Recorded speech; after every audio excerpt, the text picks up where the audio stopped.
How are we going to attack this problem otherwise if we can't use... Split it up. Okay, yeah, do it sequentially. It's like I paid him. Okay, so if we consider 3 different moments, moment before the collision, moment after the collision, between those moments we already argued that the angular momentum about the pivot A is conserved. Okay, so we can use that to figure out this situation. Then after that, what forces are acting? Gravity. What about forces at the pivot? Are there not forces at the pivot? They're only there to counteract gravity. Well, you're going to hurt their feelings, but but why does that mean that I can conserve energy? Because the work done by the pivot is 0. Why is the work done by the pivot 0?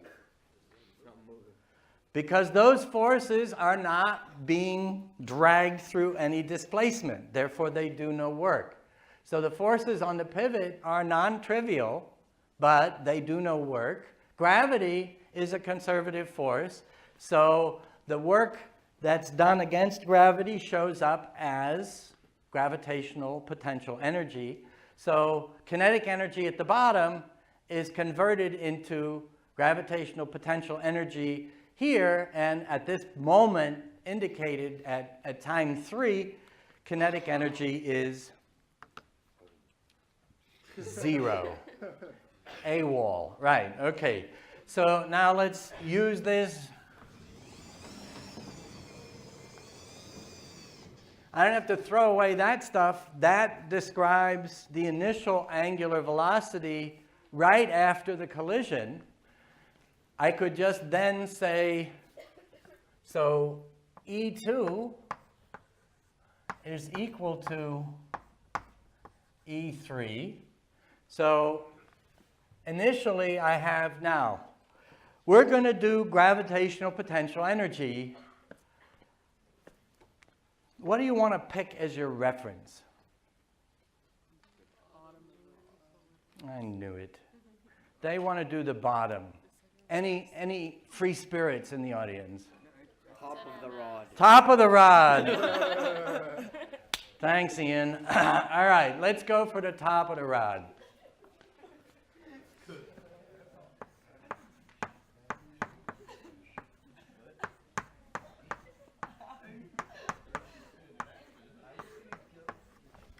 Okay, at least that one's easy, and that one's gone. All right? Now, the kinetic energy at 2 would be what? Yeah.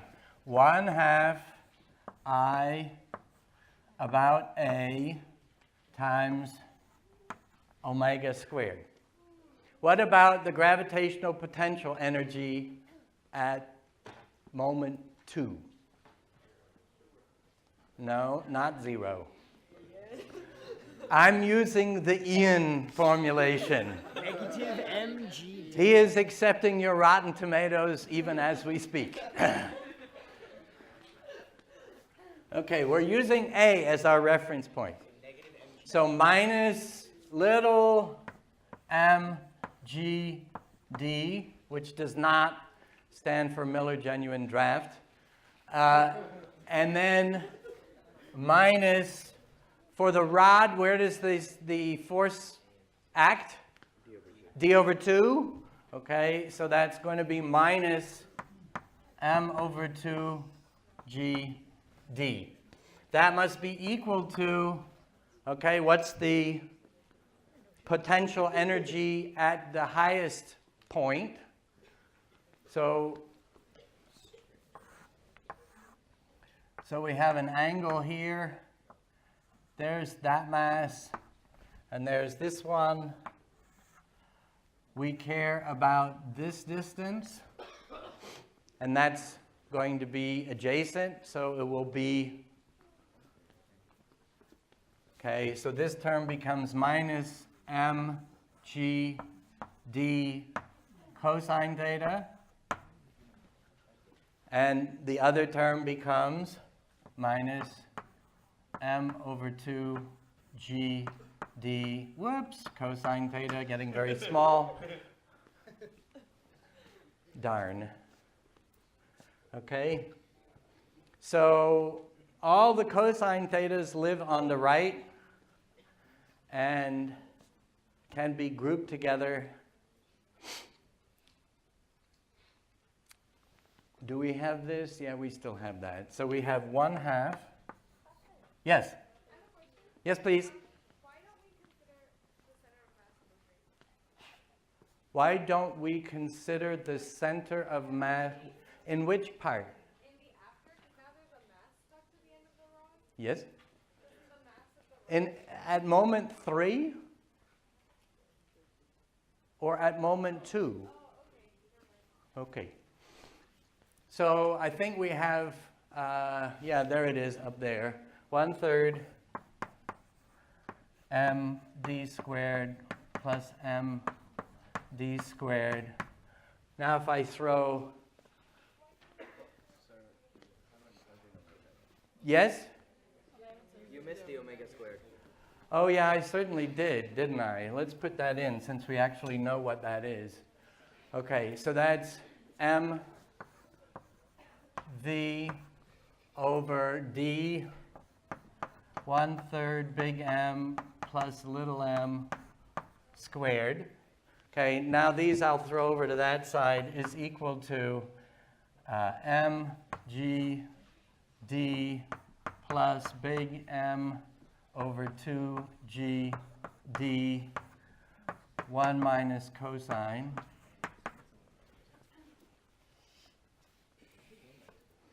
Okay, so this and that look similar up to, let's see, so I got rid of the d squared and I'm left, right? Do we agree that d squared here and the d squared there are gone? So I'm going to get 2 of these, 2 of these, and in the bottom, I get what? 1/3 m plus little m. Shouldn't there be a d on top? So I have 2 d's here, and then I have 2 d's there. Are we good? Okay. And that is equal to, on the right, anything common? Yes, g and d. So g and d, little m plus big M over 2, 1 minus cosine theta.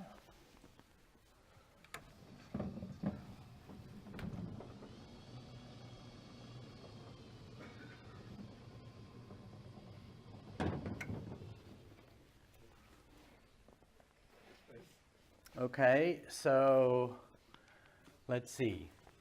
We get to drag this stuff underneath and make a mess. So we have m squared, v squared, maybe I'll put the half on top, and then I have 1/3 big M plus little m, and little m plus big M over 2, and a G and a D. And that should be equal to 1 minus cosine theta. Wait, what am I solving for? Wait a second, what is that? Oh yeah, I'm doing the right thing, just having a brain cramp. Okay, so cosine theta is equal to 1 minus 1/2 mv squared over all that junk. Maybe I'll put the GD in front. And then I have 1/3, well, m plus 1/3 m, m plus 1/2 m.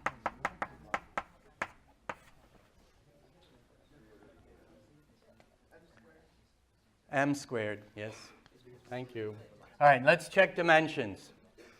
Okay, so I have 2 m's, 1 m,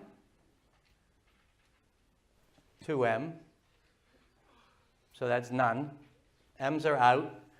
V squared is length squared per time squared.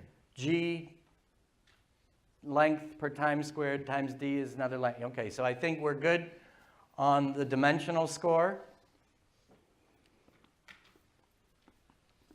Is there any problem we might anticipate with this expression?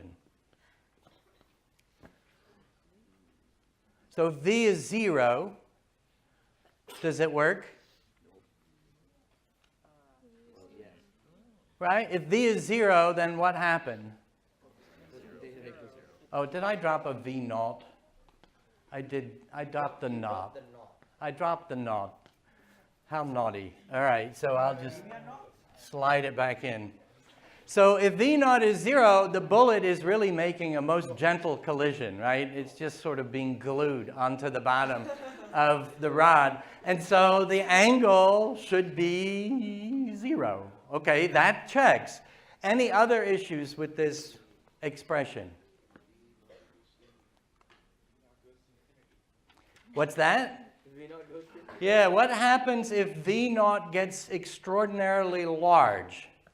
you're gonna break the pivot and you're I'm going to break, well, no. What's the maximum, what's the range of this function? -1 to 1. Okay, we saw when v naught is 0 that we got one limit of the range, namely this side is 1, so the angle theta is 0. But couldn't we crank v naught up high enough so that the right-hand side is less than -1? Right? If you haven't done it yet, just double it, keep going, and eventually it will happen. So does that mean this expression is wrong? What does that correspond to physically? breaking. No, not breaking. Thank you. He's getting tired over there. So if you hit it and smack it hard enough, it will go around. It will keep going around. It will never get to that point where the kinetic energy is 0. So it will have violated an assumption that we made that there was a point at which it came to rest. Okay? Does that make sense? It better. Okay.